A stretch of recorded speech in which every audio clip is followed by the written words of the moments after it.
उम्मीद है आप सभी लोग मस्त होंगे। तो ये वीडियो ना बेसिकली सिद्धियों के ऊपर होने वाली है। जैसे कि आप सभी लोगों ने सुना होगा सिद्धियों वगैरह के बारे में, और आप में से काफ़ी लोगों को पता भी होगा कि जो है नहीं कि 16 सिद्धियाँ होती है। ठीक है। तो आज जो है नहीं कि उस इस वीडियो में इन्हीं 16 सिद्धियों के बारे में बात करने वाले हैं। और इस बात की श्योरिटी है कि आप में से ना काफ़ी लोगों के पास, मैं ये बोल रहा 16 की 16 तो नहीं, बट हाँ इनमें से ज़रूर एक या दो सिद्धि ज़रूर होगी। ठीक है। वो नॉर्मली जैसे जैसे मैं बताता जाऊंगा ना, आप नोटिस कर पाओगे आराम से। तो अगर आपके पास कुछ भी चीज़ें हो ना, तो वो एक्सप्लेन मत करना। आप चाहो तो कमेंट सेक्शन में यस लिख करके छोड़ सकते हो। ठीक है। बट इस बात की श्योरिटी है कि अगर आप मेडिटेशन वगैरह ये चीज़ें फॉलो करते होगे ना, तो इन 16 में से एक ना एक चीज़ आपके पास ज़रूर होगी। तो अब देखते रहे कि आप में से वो चीज़, मतलब इन 16 में से आपके पास कौन कौन सी चीज़ें है, नॉर्मली नोटिस करते रहना। ठीक है। तो पहले बात करते हैं वाक सिद्धि की। अब वाक सिद्धि में क्या होता है बेसिकली, कि जैसे जो भी आप कुछ बोलते हो ना, वो सच होने लगता है। सपोज करो अगर आप किसी के बारे में गलत सलत बोलोगे ना, तो वे चीज़ें भी उस पर फलीभूत होने लगेगी। अगर आप किसी के बारे में अच्छा बोलोगे, तो वे चीज़ें भी उसके साथ घटित होने लगेगी। या फिर अगर मैं सिंपल वर्डों में बोलूँ, आप किसी को श्राप दोगे ना या बद्दुआ दोगे, वो भी उस पर लगने लगेगी। अगर आप किसी को दुआ दोगे, तो वो भी लगने लगेगी। या फिर अगर मैं सिंपल वर्डों में बोलूँ, मुंह से निकली जो बातें हैं ना, वो सच होने लगेगी। हो सकता है आप में से भी काफ़ी लोग हो इस टाइम जिनके पास ये सिद्धि हो। ठीक है। भले ही 100% नहीं, बट कुछ ना कुछ परसेंट मुंह से निकली हुई बातें सच वगैरह हो जाती हो। तो थोड़ा सा आप आइडिया लगा सकते हो कि आपके पास ना एक्चुअली में इस सिद्धि की पावर है, बट वो थोड़े लेवल पे है। ठीक है। तो इसलिए ना थोड़ा सा अपने वर्ल्डों को देख करके यूज़ किया करो, क्योंकि आपकी वजह से ना किसी का नुकसान भी हो सकता है। तो फर्स्ट सिद्धि तो ये होगी। अब बात करते हैं दूसरी सिद्धि की, जो है दिव्य दृष्टि सिद्धि। अब इस सिद्धि में क्या होता है बेसिकली, आप सपोज करो आप ही हो और आपका कोई दोस्त है। ठीक है। तो आप जो है नहीं कि आराम से अपने दोस्त के फ्यूचर, प्रेजेंट, पास्ट, उसके बारे में पता लगा सकते हो। यानी कोई भी आदमी ना आपसे कुछ छुपा नहीं सकता। आप जो है नहीं कि उसके आराम से उसके पास्ट को भी जान पाओगे, फ्यूचर को भी जान पाओगे, प्रेजेंट को भी जान पाओगे। ठीक है। और भी काफ़ी तरीके की चीज़ें होती है, जैसे आपको फ्यूचर वगैरह उनका भी आइडिया लगने लगेगा कि फ्यूचर वगैरह में क्या क्या चीज़ें होने वाली है इस दुनिया में। तो ये होती है दिव्य दृष्टि सिद्धि। अब बात करते हैं तीसरे सिद्धि के बारे में, जो है प्रज्ञा सिद्धि। प्रज्ञा सिद्धि का मतलब तो आप समझ ही रहे होगे। इसका मतलब है कि बहुत तेज स्मरण शक्ति। ठीक है। आप सपोज करो कुछ भी पढ़ना चाहोगे ना, कुछ भी समझना चाहोगे, तो आप उन्हें आराम से समझ पाओगे। अभी के टाइम पे क्या होता है, नॉर्मली हम जैसे कुछ भी पढ़ रहे, आगे का पढ़ रहे तो पीछे का भूलते जा रहे। ठीक है। लेकिन फिर नहीं ऐसा होगा अगर आपके पास ये सिद्धि होगी, प्रज्ञा सिद्धि। इस सिद्धि में बेसिकली यही होता है कि आपकी जो स्मरण शक्ति ना, वो बहुत ज़्यादा तेज हो जाती है। आप एक साथ ना हजारों चीज़ों को याद रख पाते हो। इतनी पावरफुल सिद्धि होती है ये। ठीक है। तो ये होगी प्रज्ञा सिद्धि। अब बात करते हैं चौथी सिद्धि के बारे में, जो है दूर श्रवण सिद्धि। अब इसमें क्या होता है बेसिकली, कि जैसे सपोज करो आपके साथ ही पास्ट में कुछ चीज़ें हुई। ठीक है। और आपने जो है ना कि मान लो कि पास्ट में, अब मैं किस तरीके से एग्जांपल दूँ, सपोज करो आप ही हो और आपका ना अपने दोस्त के साथ या अपने घर वालों के साथ झगड़ा हुआ किसी बात पे। तो उस मोमेंट पे तो आप चलो समझ नहीं पाए, लेकिन जैसे सपोज करो अभी हो आप और आपके पास ये सिद्धि है, तो आराम से ना आप पीछे की घटना में जा करके अच्छी तरीके से याद कर पाओगे कि औरों ने क्या बोला था, मैंने क्या बोला था, वहाँ पे किसकी गलती थी। तो इसे बोलते हैं दूर श्रवण सिद्धि। ठीक है। यानी भूतकाल में जो भी आपने कुछ बोला ना, उसे आप अच्छी तरीके से स्मरण कर पाओगे। जो किसी ने बोला अच्छी तरीके से आप स्मरण कर पाओगे। अच्छी तरीके से आप आइडिया लगा पाओगे कि उस टाइम गलती किसकी थी। तो ये हो गया आपकी दूर श्रवण सिद्धि। अब बात करते हैं पांचवी सिद्धि के बारे में। ये बेसिकली जलगमन सिद्धि। और ये सिद्धि ना हर किसी बंदे के पास नहीं होती। जलगमन सिद्धि के बारे में तो आप सभी लोग समझ ही रहे होगे, यानी पानी पे चलने की क्षमता। ठीक है। बहुत सारे लोग ऐसे, आप पढ़ करके देखना अभी के टाइम पे भी इस दुनिया में, जो पानी के ऊपर ना आराम से चल लेते हैं। तो आप ये समझ सकते हो कि उनके पास ना जलगमन सिद्धि है। ठीक है। ये जो है नहीं कि ये वाली सिद्धि आज के टाइम में बहुत कम बंदों के पास है, बट है ज़रूर। ठीक है। आप नॉर्मली देखना। अब बात करते हैं छठे नंबर की सिद्धि की, जो है वायुगमन सिद्धि। अब इसमें क्या होता है बेसिकली, कि जैसे आप अपने शरीर को ना सूक्ष्म, मतलब सूक्ष्म रूप में परिवर्तित करके, यानी ये मान करके चलो जैसे हमारी ये फिजिकल बॉडी है ना, और हमारी जो आत्मा है वो सूक्ष्म बॉडी है। ठीक है। सूक्ष्म शरीर मान करके चलो, तो हम उसके सहारे ना क्या कर सकते हैं, एक जगह से दूसरी जगह तक आराम से ट्रैवल कर पाते हैं। ठीक है। अब इसे किस तरीके से एग्जाम्पल दूं मैं, जैसे शक्तिमान था ना, आपने शक्तिमान सीरियल देखा, तो शक्तिमान बेसिकली एक जगह से दूसरी जगह आराम से ट्रेवल कर पाता था। तो कुछ इसी तरीके की ये सिद्धि थी, वायुगमन सिद्धि, जिसमें जो है ना कि आप अपने सूक्ष्म शरीर में एंटर कर करके आराम से इधर से उधर गमन कर सकते हो। ठीक है, उम्मीदें समझ गए होगे, यानी एक जगह से दूसरी जगह आप आराम से जा सकते हो। जिसे सेम शक्तिमान था, शक्तिमान को भी आपने देखा होगा कि वो एकदम इधर से उधर आराम से चला जाता था। तो सेम यही वो सिद्धि है, वायुगमन सिद्धि। अब बात करते हैं 7वें नंबर की सिद्धि, जो है अदृश्यकरण सिद्धि। इसमें क्या है, इसमें जो है नहीं कि ये मान करके चलो आप अपने आप को ना गायब कर सकते हो। ठीक है, आप ना अपने सूक्ष्म रूप धारण कर सकते हो, मतलब सूक्ष्म रूप में आप एंटर कर सकते हो। आपकी मर्जी के बिना ना आपको कोई नहीं देख सकता। ठीक है, ये बेसिकली होती है अदृश्यकरण सिद्धि।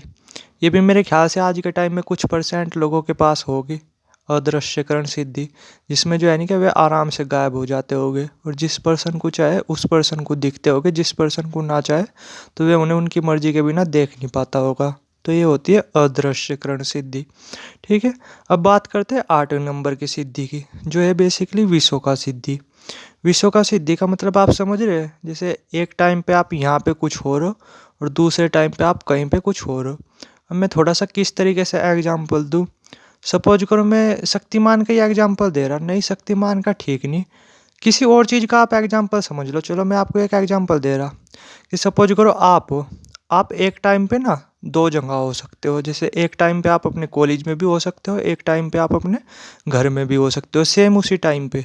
ठीक है, यानी एक टाइम पे तो आप स्कूल में शिक्षा ले रहे होगे, पढ़ाई कर रहे होगे, और एक टाइम पे आप घर पे रह करके अपना काम कर रहे होगे। तो ये होती है विशोका सिद्धि। ठीक है, उम्मीद है समझ गए होगे। अब बात करते हैं 90वें नंबर की सिद्धि, जो है देव क्रियानुदर्शन सिद्धि। अब इस सिद्धि में क्या होता है बेसिकली कि आप जो है ना कि देवताओं के साथ ना आप कांटेक्ट कर सकते हो, उनसे बातचीत कर सकते हो और उनसे ना अपनी उनसे हेल्प ले सकते हो किसी भी तरीके की। ठीक है, ये होती है बेसिकली देव क्रियानुदर्शन सिद्धि। उम्मीद है इसके बारे में भी आपको आइडिया लग गया होगा। अब बात करते हैं 10वें नंबर की सिद्धि के बारे में, जो है कायाकल्प सिद्धि। कायाकल्प सिद्धि का तो मतलब आप समझ ही रहे होगे, काया का मतलब क्या होता है, शरीर। और इसमें क्या होता है बेसिकली, जैसे हम सबको पता है कि जो ये हमारा शरीर है, ये टाइम के साथ साथ ना बूढ़ा होता जा रहा। ठीक है, इसमें तो कुछ भी दो राय नहीं। तो इस सिद्धि में क्या होता है, सपोज करो ये सिद्धि किसी के पास है ना, तो उस पर बुढ़ापा नहीं आ सकता। अगर बुढ़ापा आएगा भी ना तो वो अपने शरीर को फिर से जवान कर पाएगा। इस सिद्धि में बेसिकली यही होता है, कायाकल्प सिद्धि। ठीक है, ये थी बेसिकली 10वें नंबर की सिद्धि। अब बात करते हैं 11वें नंबर की सिद्धि, जो है सम्मोहन शक्ति। और हो सकता है आप में से भी काफ़ी लोगों के पास होगी। इसे आप जो है नहीं कि सम्मोहन शक्ति भी बोल सकते हो, लोगों को कन्विंस करने की पावर भी बोल सकते हो, लोगों को मैनिपुलेट करने की पावर भी बोल सकते हो, कुछ भी बोल सकते हो। बस ये है कि आप थोड़े से कम लेवल की होगी, लेकिन जब ये सम्मोहन सिद्धि आपके पास होती है ना अच्छी तरीके से, तो आप यहाँ तक कि जानवरों को, पशु पक्षियों तक को भी आप वो कर पाते हो, अपने वश पे कर पाते हो, उनसे अपने मन चाहे काम निकलवा सकते हो। ठीक है, ये होगी 11वें नंबर की सिद्धि। अब बात करते हैं 12वें नंबर की सिद्धि, जो है गुरुत्व सिद्धि।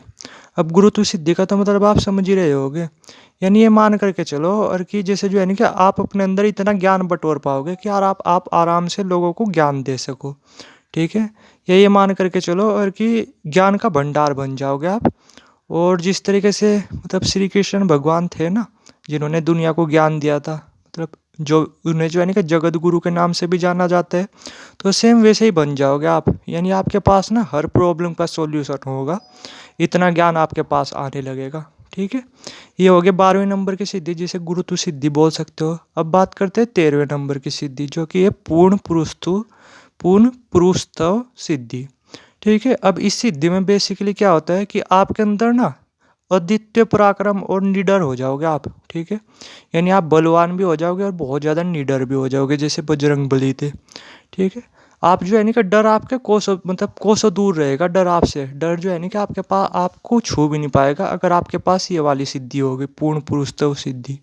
यानी आप बिल्कुल निडर रहोगे, बलवान रहोगे, और भय तो आपसे बिल्कुल कोसों दूर रहेगा जब आपके पास ये सिद्धि होगी। इसे बेसिकली पूर्ण पुरुषत्व सिद्धि बोला जाता है। ठीक है, अब जो है यानी कि नेक्स्ट सिद्धि के बारे में बात करते हैं, जो कि 14वीं सिद्धि है। वो कौन सी सिद्धि है, वो है सर्वगुण संपन्न सिद्धि। अब सर्वगुण संपन्न सिद्धि, इसमें क्या होता है कि आपके पास ना लगभग हर एक चीज़ें होती है। आपके अंदर दया भी होती है, आपके अंदर दृढ़ता भी होती है, आपके अंदर ओज भी होता है, आपके अंदर बल भी होता है, आपके अंदर तेज भी होता है। ठीक है, ये बेसिकली होती है सिद्धि। जिस वजह से क्या होता है, जिस मतलब आपके अंदर सभी जब गुण आने लगते हैं ना, तो आप आराम से संसार में लोकनीत और जन कल्याण कर पाते हो। ठीक है, सर्वगुण संपन्न सिद्धि में यानी आपके अंदर सभी चीज़ें डेवलप होने लगती है। आपके अंदर दया भी आने लगती है, आपके अंदर दृढ़ता भी आने लगती है, आपके अंदर बुद्धि भी आने लगती है, आपके अंदर ओज भी बढ़ने लगता है, आपके अंदर तेज भी बढ़ने लगता है। तो कुछ इस तरीके से होता है इस सिद्धि में, सर्वगुण संपन्न सिद्धि में। ठीक है, अब बात करते हैं पांचवी सिद्धि के बारे में, जो कि है इच्छा मृत्यु सिद्धि। अब इच्छा मृत्यु सिद्धि के बारे में तो आपको आइडिया लग ही गया होगा। ये बिल्कुल सेम वही सिद्धि है, जैसे उम्मीद है आप सभी लोगों ने महाभारत जरूर देखी होगी। तो महाभारत में जैसे पितामह भीष्म थे ना, उनके पास भी बेसिकली यही सिद्धि थी। एक्चुअली में उनके पास सिद्धि थी या उनके पास वरदान था जो उनके पिता शांतनु ने दिया था, ये नहीं मुझे आइडिया, बट उनके पास यही चीज़ थी। ठीक है, जिसकी वजह से क्या था, वो अमर थे। उन्हें जो है ना कि महाभारत में ऐसा कोई सा भी योद्धा नहीं था जो उन्हें हरा सकता था, जो उन्हें मार सकता था। अब आप ये मत बोलना श्री कृष्ण भगवान उन्हें मार सकते थे। अरे यार, वे तो भगवान है, बट आप श्री कृष्ण भगवान को छोड़ करके एक ऐसा बंदा बता दो जो उन्हें मार सकता हो। और जैसे लोग बोलते हैं ना, अर्जुन अर्जुन सबसे बड़ा वो होता, अर्जुन सबसे बड़ा वो होता, मैं ये बोला अर्जुन का बाप भी उन्हें हरा नहीं सकता था, मार नहीं सकता था, क्योंकि उनके पास बेसिकली यही सिद्धि थी। ये सिद्धि जब होती है ना, मौत आपसे कोसों दूर रहती है, आपके हाथ में कंट्रोल रहता है। ठीक है, आपकी मर्जी के बिना ना मौत आपके पास नहीं आ सकती, आप मर नहीं सकते। ठीक है, तो ये होती है बेसिकली इच्छा मृत्यु सिद्धि। अब जो है ना नेक्स्ट सिद्धि के बारे में बात करते हैं, जो है अनुर्मी सिद्धि। अब इस सिद्धि में बेसिकली क्या होता है, जैसे भूख प्यास, सर्दी गर्मी और सुख दुख, इन सब का ना आप पे कुछ भी प्रभाव नहीं पड़ता। ठीक है, सपोज करो अभी बहुत ज़्यादा ठंड हो रही, तो इस ठंड का भी आपके ऊपर कुछ असर नहीं पड़ेगा, और बहुत ज़्यादा गर्मी हो रही तब भी आप पे कुछ खास फर्क नहीं पड़ेगा, तब भी आप आराम से अपने आप को मैनेज कर पाओगे, आराम से अपने आप को एडजस्ट कर पाओगे। अगर आप सुखी हो तब भी आप सुखी में भी कुछ ज़्यादा फर्क नहीं पड़ने का, आपको दुख में भी आपको ज़्यादा फर्क नहीं पड़ने का। तो बेसिकली ये होता है इस सिद्धि में। तो ये थी हमारी बेसिकली 16 सिद्धियाँ। ठीक है, और इनमें से ना श्योरिटी आप ऑब्जर्व कर करके देखना कि कुछ ना कुछ, भले ही ज़्यादा बड़े लेवल पे नहीं, बट थोड़े लेवल पे ना आपके पास ज़रूर होगी कुछ ना कुछ चीज़ें। ठीक है।